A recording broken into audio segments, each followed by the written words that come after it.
What's going on, advocates? Welcome back to another edition of the Black Mental Health Podcast. I'm your host, Reg. Today, I have a rare occasion where I am inviting someone back, and not even inviting. The space is always open to previous guests. That so much has happened during that time, and if you want, please go back. I was listening to it earlier, our previous episode, to get some of the initial beginning portions of our conversation, because usually when I come on here, I like to introduce people's story. We kind of got like a first part of her story, but I want to get a continuation of it because there's so many layers and elements to it. How do you introduce yourself? And hold on, before I do it, because last time I messed up. Without further ado, Miss Evita Colon. Thank you. I, that was beautiful. I introduced myself as a creative entrepreneur. I wear so many hats, but my main thing is to merge professionalism and business, the business aspect of things, with artistry and creativity. So I do everything from writing. I'm a poet. I rap. I direct. I publish magazines. So anything under that scope, I do that, and I help others do it as well.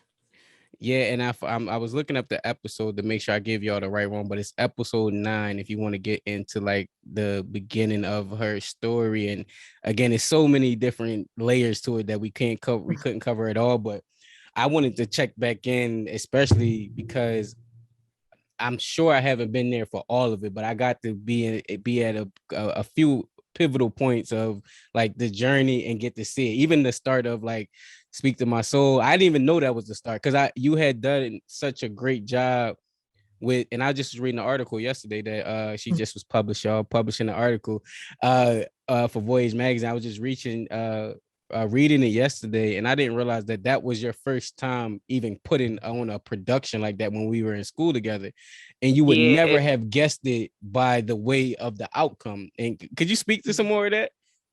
Yeah, like that was my first time. So on my end, it was very chaotic. I was building as I was going, but everyone was just so immersed and everyone was so helpful and just ready to like give what they had, that it did seem like it was going smoothly. But I was making that up as I went at that time. Wow, no, and to put on a production, and mind you now, and you probably could appreciate it more now than you did when you were doing it. To look back at the age that you were doing it at such a young age. Some people are adults who are trying to do what you were doing at such a young age. I commend. And for those that don't know, I tell her personally, I'm like, you're my inspirational sparring partner, because she just inspires. And you know, when you just see somebody just grinding, you inspired me to keep, wanting to grind. And to your point, that's sort of why, and me being honest, why the podcasts go in and out for me, where sometimes I do a podcast, then I stop because I overthink it. And it's like, yo, Mm-hmm. just have the conversations and put them out, fix the plane while flying it. And so I Yep. test that to appreciate you putting it out there, because people will look at you and be like, she got it all figured out. She know what she's doing. And so many endeavors that you probably just like, yo, I'm just trying stuff. It goes in that space. So where does that even come from? To just try things. Yeah. It's because I'm an Aquarius for real. But no, I'm intrigued by the unknown just as much as I'm afraid of it.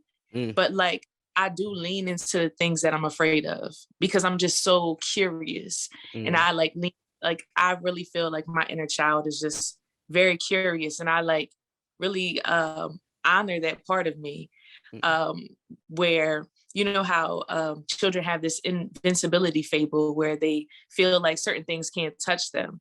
And sometimes I feel like I live in that a little bit. Like I know that I could, like, I could fail, but more of me feels like I might succeed. that, that belief gets me to leap, over canyons and things like that, to say like, if she dies, she dies. No, I and just I think that. only a small people understand that, though, a small portion, because society will say like everything has to fit in a box, and if it Mhm. doesn't fit in this box, then it can't happen. But you took an idea that I think you said you were writing it out on paper and was like, no, I think I could actually do this and bring it out to life. Yeah. And that's so interesting. Like, I don't even be thinking about that. Issa Rae said that when you're broke, you're more creative. So like when I created those productions, I had no money. At one point I had a job, I was working, but it wasn't crazy enough to, fund the whole production. But when you're broke, you're more creative. You use all the resources around you. You lean into those resources. You find out things about yourself that can make things happen. Like, I don't know, like I learned that if I teach myself how to make t-shirts, I can bring in more revenue to fund my productions. So like, you dig deep within yourself to make that thing happen. And I just, that's how I've done everything. So I wanted to start this podcast. So again, I don't know if we introduced it's Evita Colon, but I wanted to start this podcast asking, how are you? Like just a simple, like just the space. And I wanted to do more podcasts like this, where it's like, how are you doing in this moment presently? Like, how are you feeling and how are you showing up? So I've been better. To be completely honest, I've been in a space where I'm healing. And, healing isn't always like, we talk about healing like it's always like, I'm doing these self-care baths and, it's just a beautiful thing. And it is. But I'm in the part of healing where it hurts and it's a lot of pain associated and a lot of grief. So I'm just in a space where I'm teaching myself not to feel guilty for things that are outside of my control or things of my past, not to feel guilty for people that passed away, just being able to live my life in its entirety at this moment. So just right now, I'm just processing a lot of those things and still moving forward. So it's a lot of pressure. And I'm also feeling like the pressure of always being under a microscope, like a lot of people watching me, so I'm just, learning how to navigate those things. One of the words that I learned from you, and I don't know where you got it from, but I think I told you about it. The multi-hyphenated word. Like I'd never heard of that before you. And I see now a lot of people say multi-hyphenate creative and things of like that nature. But within those hyphens and those things are huge tasks. You get what I mean?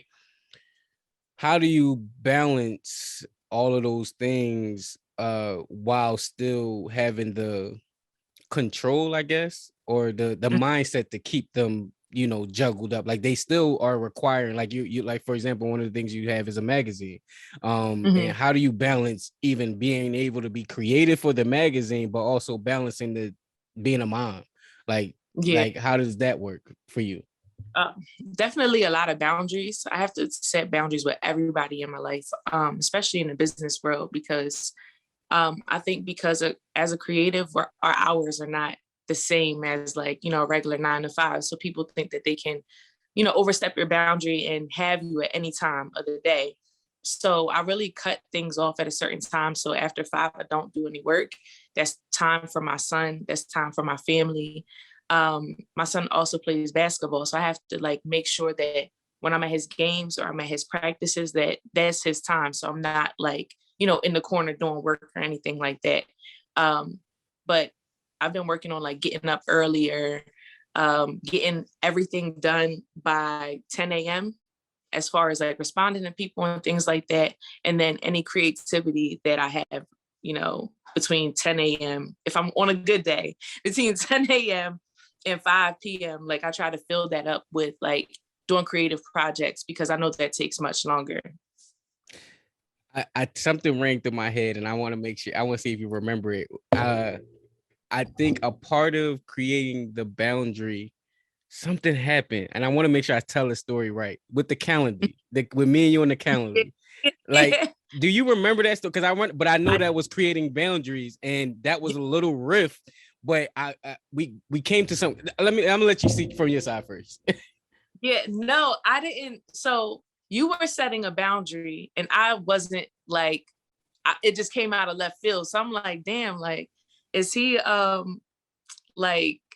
He just like sees me as business right now. Like, is that what we doing? And then like you were just trying to set up your business in a way that is manageable to you. But like, I haven't seen you in that light yet. So like, I didn't understand it. And I took offense to it. But now looking back, like I'll be sending out the calendar lead to everybody. You know what like, got me? I was surprised when you sent me one or you sent the calendar. Like, well, what the hell? What changed? Because the last time I sent one, I got in trouble. Definitely. I definitely didn't understand that boundary at first. Like, and that was you growing professionally. And like, I seen us as friends, and I just had to adjust to who you were growing into, like in, as a man and in business.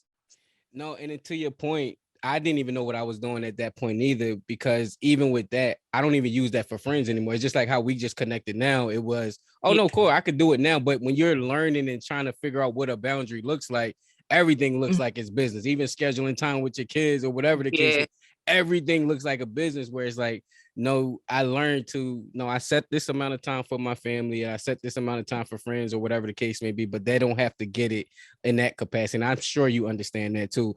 Yeah. And we were young at that time too. Like we just developing stuff young.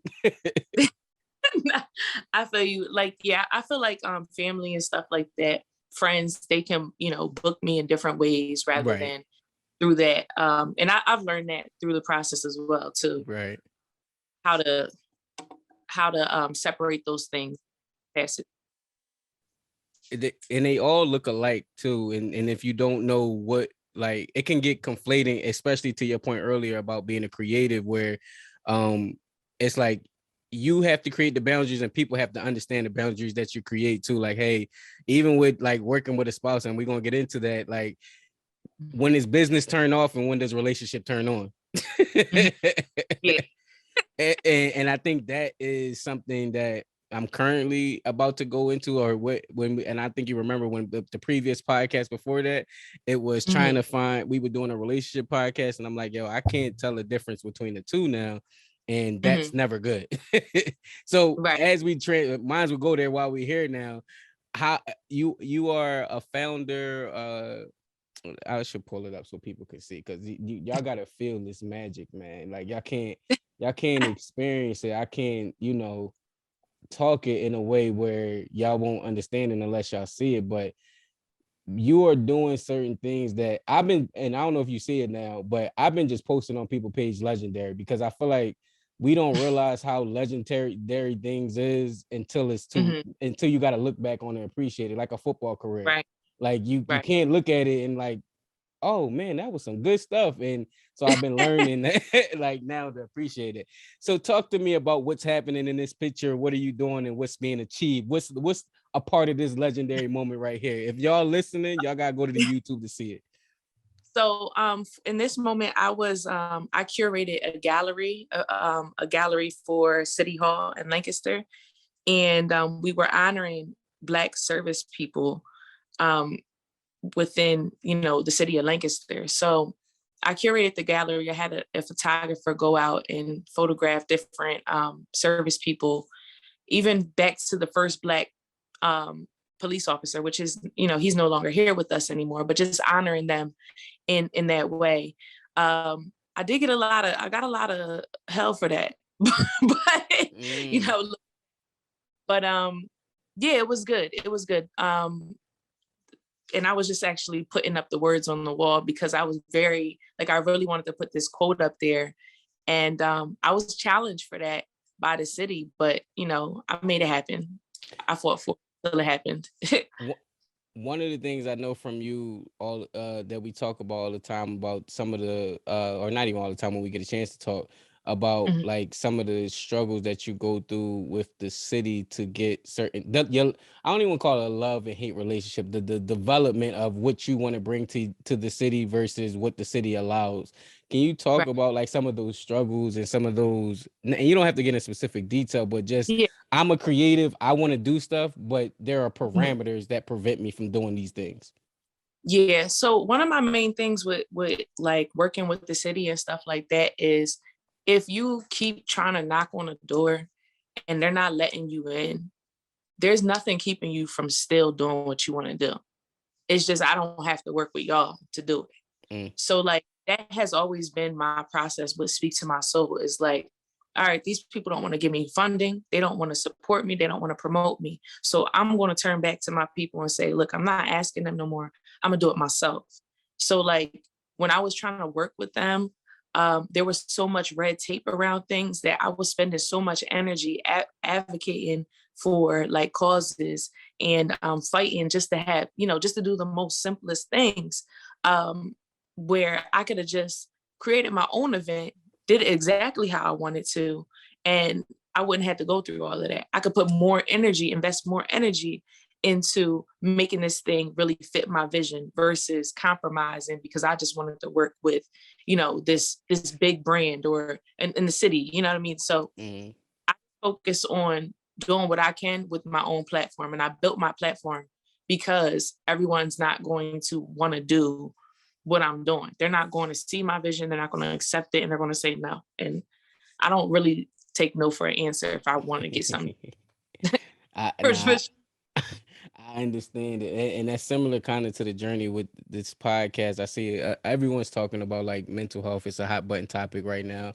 Of course, you've seen it 3 years ago when I was talking about it. Like it wasn't as big as it is now, but I felt like I needed to jump back into the space because there were certain conversations that were being had that I needed to provide. Like what you said, the hurting part of healing. I actually want to come back to that, but what I did skip over was the working in a relationship with your partner and how to turn that off versus turning on the business side versus all of those different things. But I want you to explain that in the context of this moment. Talk to me about this moment. Again, if y'all listening, y'all got to go on YouTube to see what we talking about it.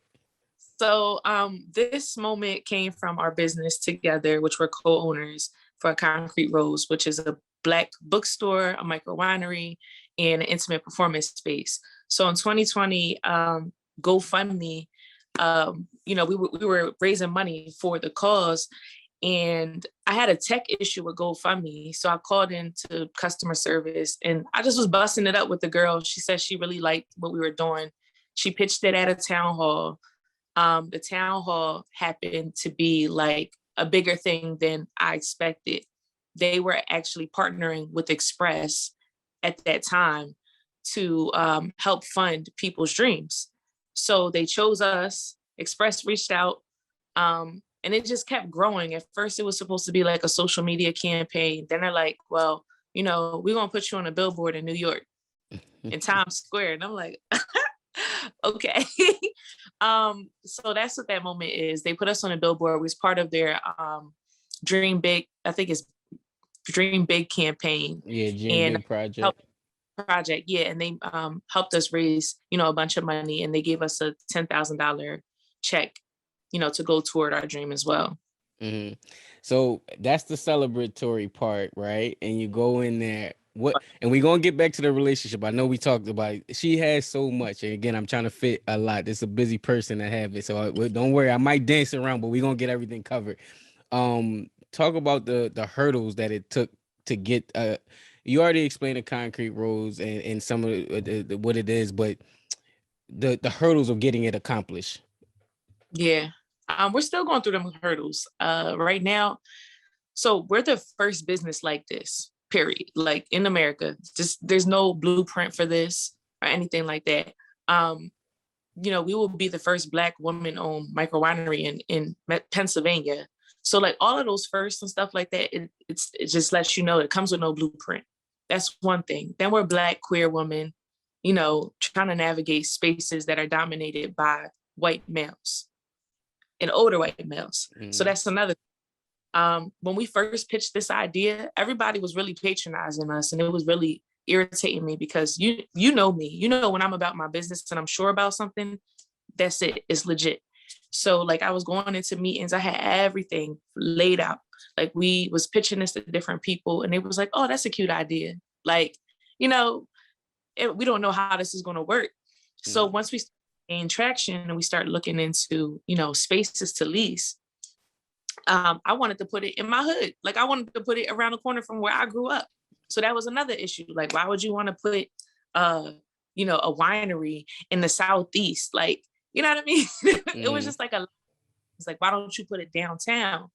And we was just very intentional about some of the decisions we were making. Like we weren't making it for, you know, people that we weren't targeting necessarily. We're making those decisions for our community, and we said this for the community. So it's been challenging because it's been a lot of back and forth. We're questioned a lot. Like, you don't have this experience. Who's helping you? You know what I mean? You just have to have a good person, a good white person, to keep it 100, that vouch for you, to say, you know, these women are legit. They know what they're doing, and all of that kind of stuff. So I had to like find like community stakeholders that would vouch for us, that would, you know, listen to our pitch, that would believe in us, and, you know, write a bunch of letters and say like, nah, they know what they're doing. This is a good benefit to the community and all of that. But yeah, it was. I tell you one thing, because I'm behind the scenes.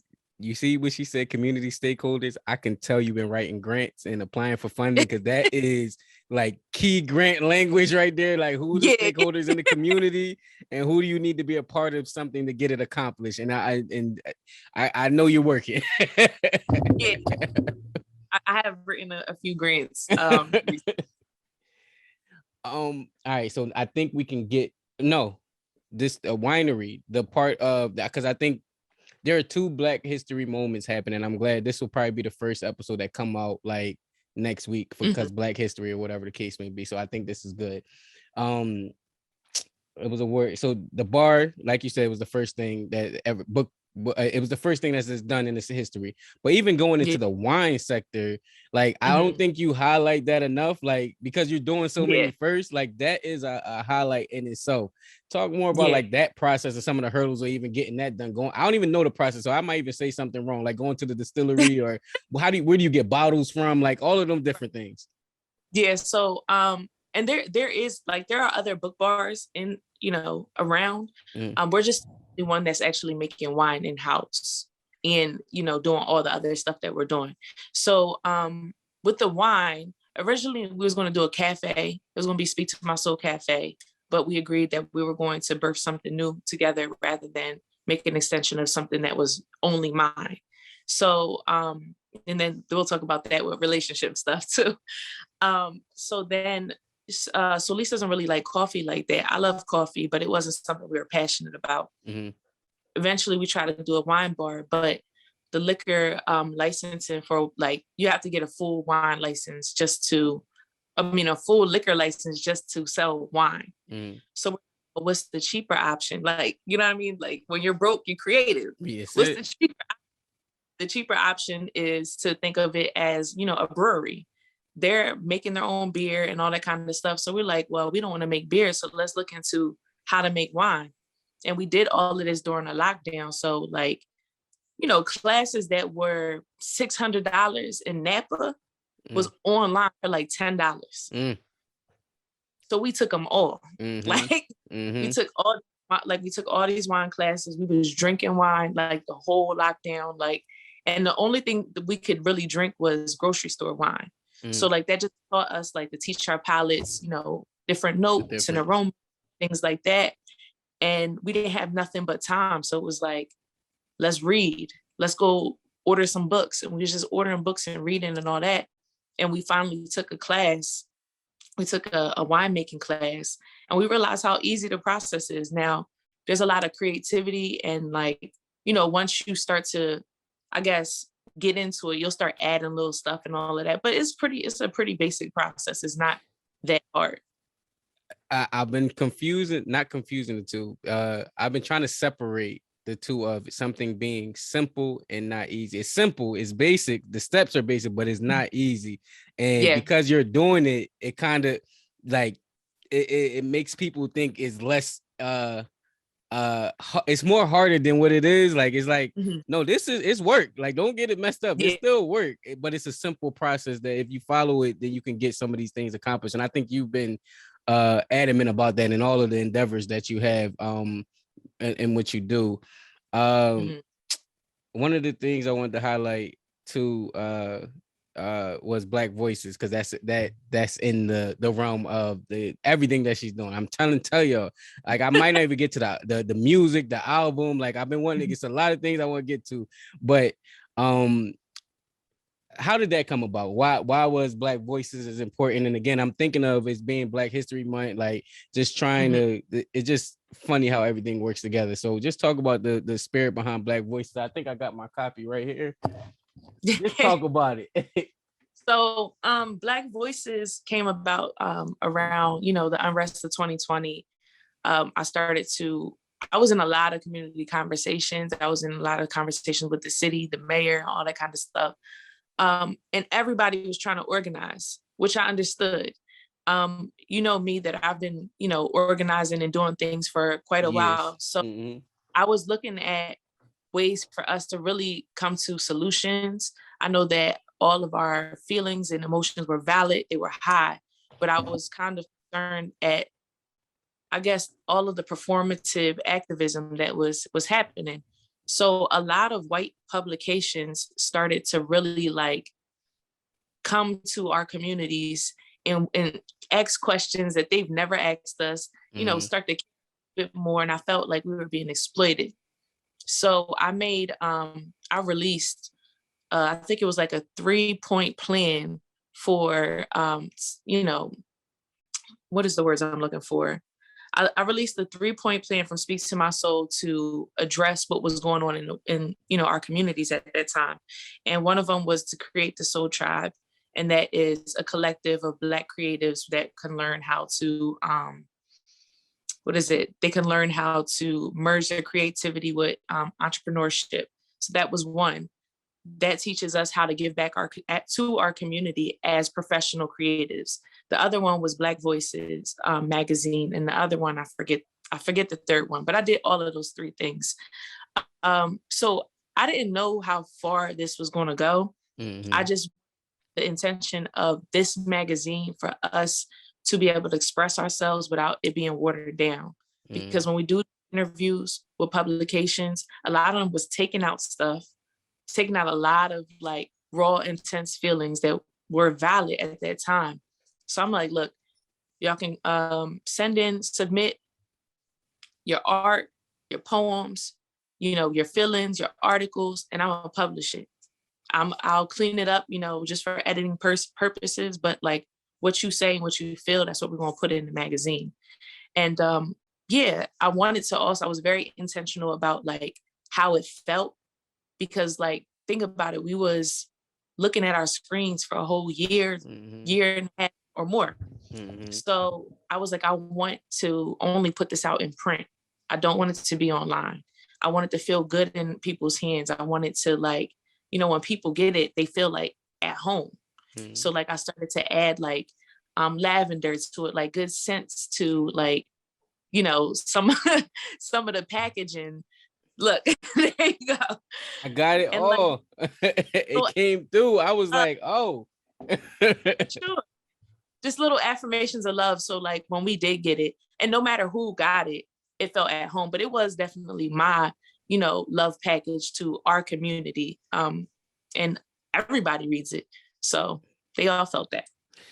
I always felt like for you, Vita, I don't know if you ever watched Shark Tank. I'm sure you'd have, but watching Shark Tank, where I don't think a person need to invest in your ideas. They need to invest in you, and you invest in me. I'm gonna create the magic. Like I think it's so many things that you can create. Like I spit them out like without nothing. Like people say that I be thinking about that with myself. Like, yo, y'all can even take an idea. Like I'm very holding on about my ideas, but I'm like, yo, I got a book of them that if y'all take it, like I'm gonna come back with something even like harder.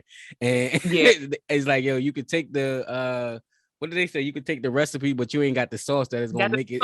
That's been a part of my process, like things being taken, and like I have other creatives coming up to me like saying the same thing, and I'm just like, yo, there's really nothing you can do about that. Like there's really nothing you can do about that. But I did start, as I got, wiser, I started to realize that I'm bringing something to everything that I put, my hands on. I'm bringing something that they could never duplicate. Like, it's just something that like is literally speaking to your soul. And I cannot create, like, I can't fake that. When other people can try to fake that, but it's just something that stirs something up within people when they're using something that I created, they're reading something I created, or they're in the audience at something that I curated. It's a very different experience than the duplication of I'll, anything. I'll say this, and you can leave it wherever you leave it. I say two things. The first thing I'll say is, it's so many Black mental health podcasts out there, but then you will never get some of the stuff you'll get here from there. You will never get it. Like, you will never get it. The second part is, um, I'm trying to word this correctly, and I think you'll receive what I'm trying to say. So I'm trying to word it correctly, politically correct. I've seen people try to imitate, copy, or do events that you have put on, and they just don't last because they just don't last. Like, they'll try it, they'll try to think they see what you're doing and receive the same things, and it fizzles out. It doesn't have the same again. You tell me, how many years have you been in this? But I don't know. As long as DJs, so 8 years now. 8 years in the game. It's about to be 10 years coming up. Like, yo, you can't try to duplicate my 10 years or up to 10 years of success in one event. Like, you don't know the background of how much it took to get this one thing off. Like, you don't have the ins and outs of it. So again, I'm gonna say it for myself. Like, you can try to interview, but you don't have this relationship with Evita to like do this conversation right now. So I just wanted to put that out there. You got me flexing. I don't even flex. I just go. Hey, it's okay. We're always taught that we got to be humble, and we don't really, and it kind of keeps us from like acknowledging, our accomplishments, and we need that to get through those days that we're doubting ourselves, or somebody done stole another idea. Like, you need to know like how dope you are. And sometimes you just gotta say it, and it's a nice little flex.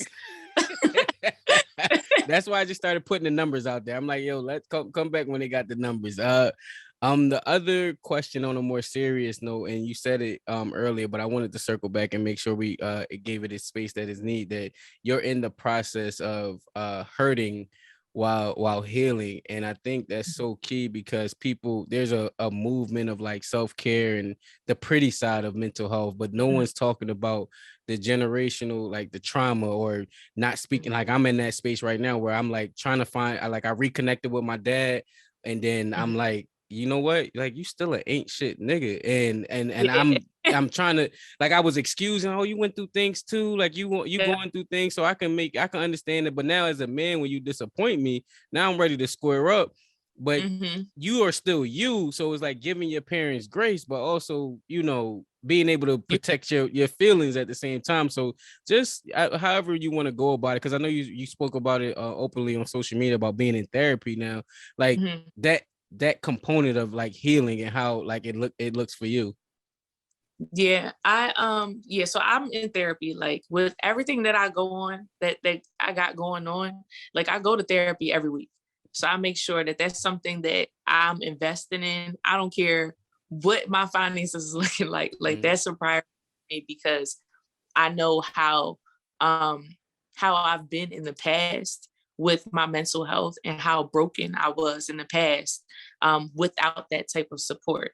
So like being able to be in a space where I can reflect on my trauma and not feel, I think one of the main things for me was feeling shame, like feeling ashamed of my trauma, feeling guilty for the things that I've done when I was in survival mode. And I realized I was in survival mode for a long ass time, long ass time, that where I would do stuff and it just would seem so out of character for me. But like, I would do stuff because I was just trying to survive. Like, I'm trying to make it to the next day. I'm being triggered by stuff and not even knowing what a trigger is. You know what I mean? I just seem like I'm just snapping on people for no reason, not realizing like maybe they triggered something in me from my childhood where I felt like unsafe or unprotected. And like, just with therapy, it's been teaching me to be mindful. So there's not to say that I'm just walking around and I'm all peace, because I done snapped on everybody last week. But like, just in those moments, like I'm able to feel it in my body. So even if I do decide like, all right, I know I feel it in my chest, I know that I'm if I decide that I'm still going to flip out on somebody, I was mindful. But it does help. It does help me because I do know when I'm rising, I know like, going from 0 to 100 is not like this quick process. You literally learn how to become aware and feel it in your body. And I know when I'm getting there and what I need to do to calm myself down. So like, that's a huge change for me.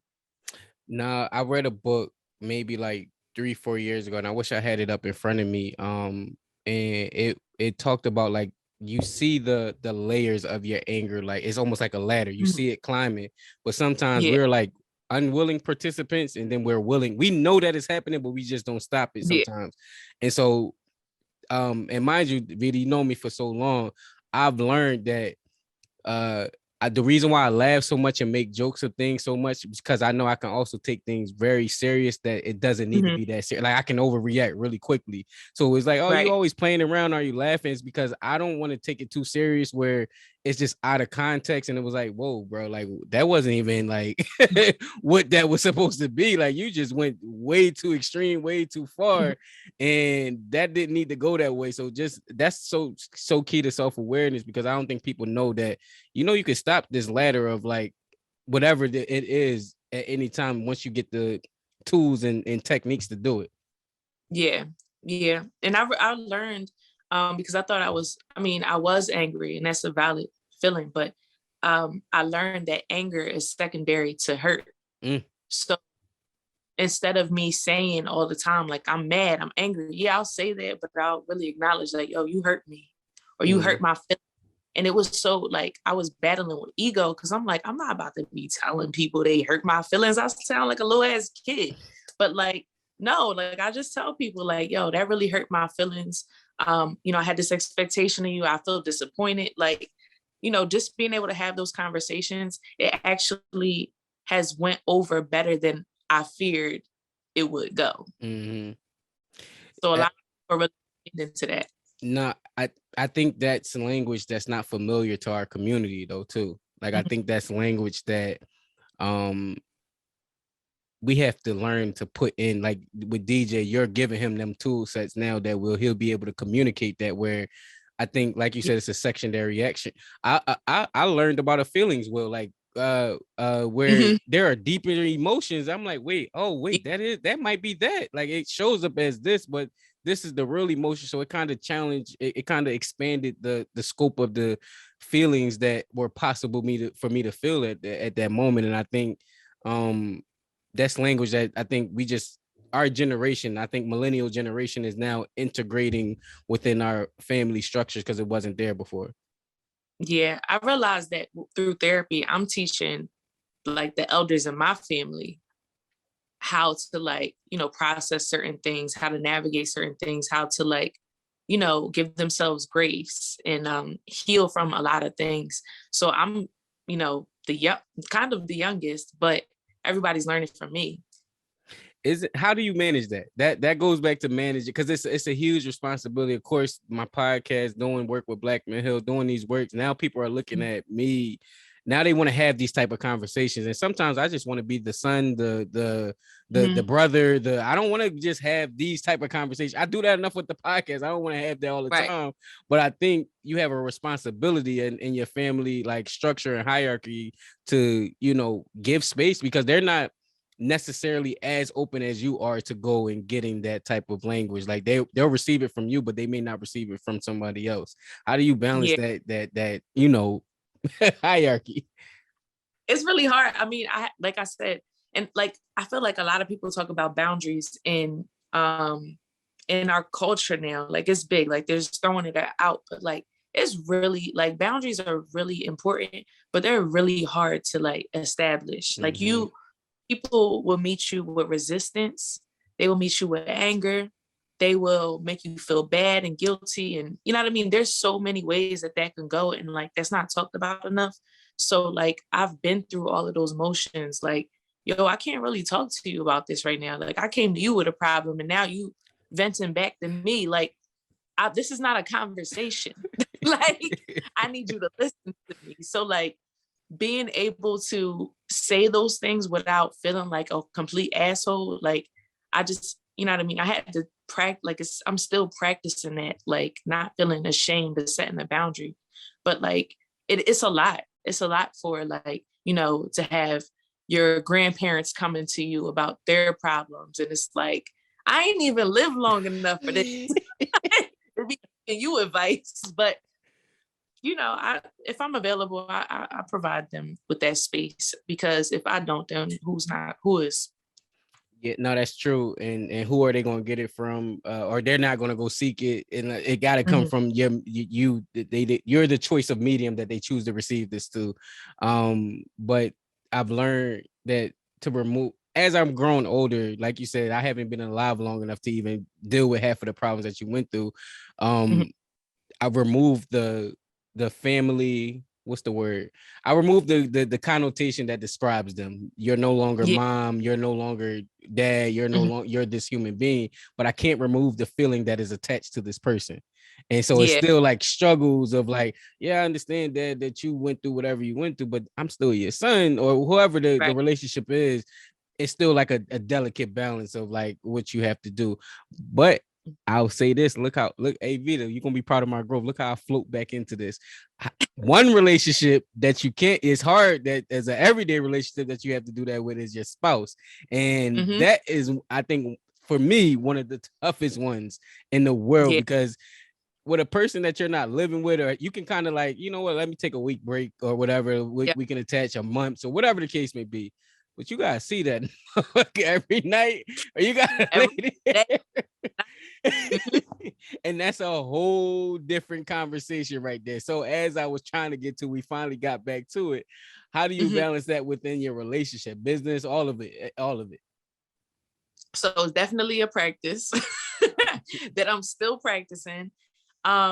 Sometimes it looks like different things. So sometimes it looks like a power struggle. So with a Concrete Rose, we are co-owners. So we both, you know, share the responsibility of making demands, making decisions, and all that kind of stuff. We both share that responsibility. We'll speak to my soul, that's mine. So like, I mean, we're married, so it's ours, but like I'm the owner of Speak to My Soul. So like she works for me within that.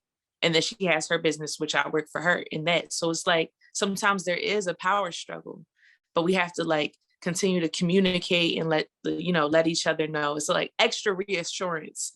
Like, you know, I'm not like, this ain't a power play. I just need you to do this. Keeping expectations very clear. Like, I expect you to do this. And try not to attack each other when we let each other down. So it's like, damn, you're I can't depend on you. Instead of saying something like that, it's like, you know, I was disappointed because you made a commitment and you didn't fulfill that commitment. So like sometimes it really helps to keep it business, like even in your language. But like when you come home, just reassurance with that, like that reassurance with love. Like, you know, I do value everything that you do. I do, I appreciate, I'm grateful, you know, that type of language. But it's like a lot of communication.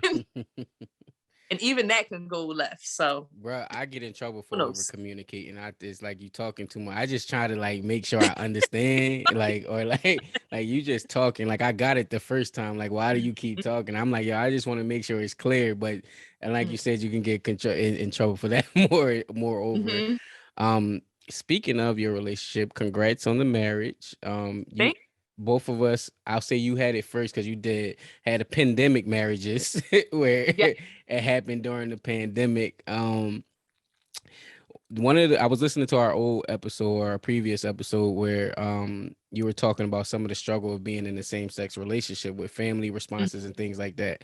You don't have to go into that detail, but just like in marriage now, has anything grown? Has anything changed? How is outside just the struggles or accomplishments of being in the same sex marriage? Um, I I feel like I'm privileged because of who I am. Mm. And it's all the time. Like a lot of people accept me because it's me, but they wouldn't accept someone else. So it's like it's you know what I mean? I got, I love everything that you do because of what you're doing in the community. But I feel like if it was somebody else that didn't have such a large contribution to the community, if that person didn't, benefit, everybody around them, then they're not going to have that same type of grace or acceptance for them. And I speak out on that a lot. Like, you can't just accept me. Like, I'm not the exception. You know what I mean? I need people to be, just open to people being different from them. So I haven't had a lot of issues, not blatant issues. My family has become more accepting since, we have been married, but yeah, it hasn't been, we had some housing discrimination situations happen, but yeah. It's funny that you said that, or not funny, but like interesting, because it made me think if I'm as accepting of it because of, and again, who accepted it doesn't care that it's your marriage, like like Right. whoever cares, but unless it's affecting your livelihood, like you said with the housing, but it's not my job, like whatever. But I do think like the portion of you as the person, I see you as the person and not the Mhm. marriage. It Mhm. benefits more to me accepting than it is if I met you just as the marriage and not Right. what you contribute to the world. And that's an Right. interesting thing because I never put that in consideration. I'll say this though, over the past year, 2 years, I've learned more about like pronouns. I didn't know anything about Mhm. preferred pronouns.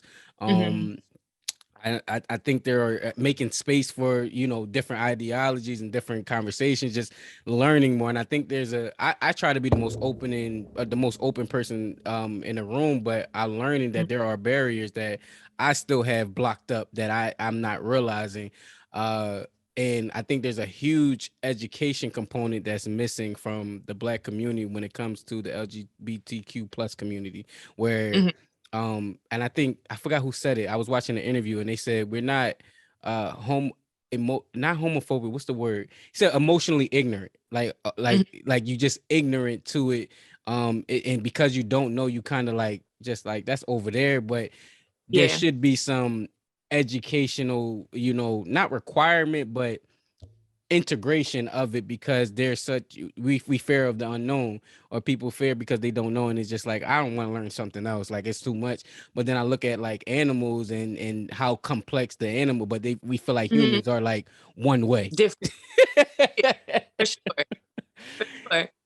It's very complex. I realized that, and I had to work through it. Not that I worked through it and I'm healed from it, but um, like internalized homophobia, like the battles within how we look at ourselves, the shame that we carry for ourselves, and the guilt we carry, um, because we have been bred to be homophobic. And like Karina has this line in one of her poems that says we have been bred to be racist. And I say that also about homophobia because we're taught, at a young age, what we're supposed to be doing. Society is really, pushing uh, being heterosexual, as a norm. Like that's the norm. So like if you do anything outside of a norm, then you're wrong, you're evil, you're cursed, all them type of things. So like for someone to be feel whole in their identity, but still have those things ingrained in their mind, it's like you're always at a constant battle. Like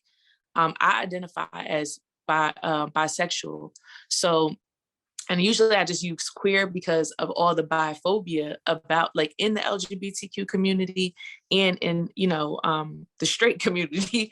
Mm. There's just so much biphobia, like saying like we don't know what we want. In the LGBTQ community, it says that we're unfaithful, that we're just going to, what I mean, slide to anybody that's willing to love us. So like even battling that, is like learning how to accept myself whole, because there's so much ignorance around sexuality and identity and gender and all that kind of stuff that people place fear. um they place fear in places because they don't know. Shoot, even in that sentence that you said, that again, I learned that I don't know. I didn't know the difference between sexuality, gender, identity. Like Yeah. it's so not complex, but we haven't learned those different, we have Mm-hmm. been taught one way, and Yeah. we've been made like almost like easier for us to say, all right, male, female, like just it's just easier that way, I think. And that's the other part of it that people don't know, Mm-hmm. that you don't even realize that you've been like bamboozled into thinking one way. And I I'm had to learn, even with the LGBTQ plus community, I didn't even know that there was a different flag. Like I was learning about the flag of like the brown and the black, and I wish I had it in front of me, and someone was yeah. explaining it to me, and they was like, yo, there's racism within the community too, where we're when people see like the media stand up for certain people, they only stand up for a certain kind of a person that's in the Yeah. community. They don't stand up for all of us. Yeah. And I'm like, wait, what? I would have never known Yeah. that. I say that all the time. Like, when it comes to like the gay community, I don't really feel as a part of it because like the gay community up here is really white. So like I don't feel like I don't feel like at home when I go to those type of events and stuff like that. Like I don't feel like even when we're in the media, because we get a lot of press for Concrete Rose, like the Black community say they ours, like those my folks. But I don't feel like the gay community is doing the same thing. Mm, But I've seen them do it for other people. So it's just like there is a difference. There is a difference. And there is racism within the gay community. And that's why like you'll see like a lot of Black LGBTQ people just advocating for not only their rights as a Black person, but also their rights as LGBTQ person, because they're not getting the advocacy that they really need. mm. Nah, it's something that I'm still learning and educating myself on, and I'm not even attempting. I will bring on more individuals because again, I feel like there's just a miss. It's always two sides talking, and nobody ever wants to talk together. And so I want to Yeah. bring it in. I want to bring in the person that's straight, that's in a Mhm. heterosexual relationship, just willing to learn, so that way I can like put the information out there. I think is Right. that's all is missing is just information. People lack information and they're not looking for it. So it's like, no, I gotta put this out there so that way you can have it. Um, we covered a lot here. Let me look at my little notes to make sure I got to everything that I get to. Is there anything that uh you want to make sure the people know moving into 2022? What's next? And I know you got something in cooking, but what's next? Well, what's next is, I mean, A Concrete Rose, granted, but for Speak to My Soul, we're doing a play again on February 26th. But I'm really going to fully launch the Soul Tribe into a full creative agency. So everybody on the Soul Tribe will be roster artists, and I'll act as their agent, um, negotiate things for them just to make sure that they understand like different fees, and they're not, selling themselves short in any of these deals and things like that. So I have a lot of experience with it. I've been in different, avenues of the industry, and yeah, I'm about to lean into that. You said something to me, or not to me. Look at you see how I spoke to me and he wasn't even talking to me. You said something in the article that I read. And it was I'm going to let me not you can explain it better. I'm going to eliminate the starving artist thing that everyone has to feel like you has to go through. And I'm actually going through that with this Yeah. podcast now, where a lot of it was not coming out because it's too people don't know it take much to edit, to get people to pay Yeah. the editors, to do all that stuff, the monthly fees. I had to raise it, all these different things. So it was like, you know what, just ask for a donation. I'm asking for it now. We're actually right now. I'm gonna ask for the donation now. If y'all love the content, if y'all love what y'all are, please donate whatever you feel comfortable Yes. donating to the podcast, because it helps keeps it going. um I think what you're doing is important for creatives and artists, because they need that knowledge of like, and it's almost like a music label or anything else. Like it's, hey, I'm going to partner with you, because for the most part it's not like I want to own you. I want to partner with you Yeah. so that way no one takes advantage of you. And I think I could commend you on that, because I know a few stories you shared with me. Yeah. For sure. And just like understanding different aspects, like everybody isn't meant to be independent, everybody isn't meant to be signed, but like just being able to make that decision and that choice without being pressured by money, I always say this, every opportunity is an opportunity. That, you know, just because you passed on something, you missed something that just wasn't for you at that time. And I know that I've passed on things that I'm so happy that I passed on them, because, you know, just seeing it in retrospect, I'm like, dang, like I would have compromised so much of myself if I would have went into that, or so much of my vision, just because they were offering how much money. Like, you just got to know when to say no. And like, that's why I want to build the Soul Tribe up as this collective, because the more of us that are on the same type time, especially, you know, in certain areas, then we're aligned to say, I'm not taking that rate. I'm worth much more. So they can't go to the next person and be like, oh, I'm a, you know, you're just as good. I'll pay you 200 then. And then I'll take it. But if I empower enough people to say, nah, that's not it, then we all get paid what we're worth. I think that's a great word. Make sure y'all follow Evita on everything that I call her. I used to call her Vita. I'm trying to make sure you get your whole name out there. Make sure you follow her on all the social media platforms. It'll be like above or on the podcast video. And stay connected, because there's a lot of things. Again, you can just look back on the history. Like, there's a history there where it's a person that you probably want to stay in tune with because of the magnitude of things that will be accomplished. I forgot how I end this, but I'll end it with oh, remember that this platform has never been about a replacement to therapy.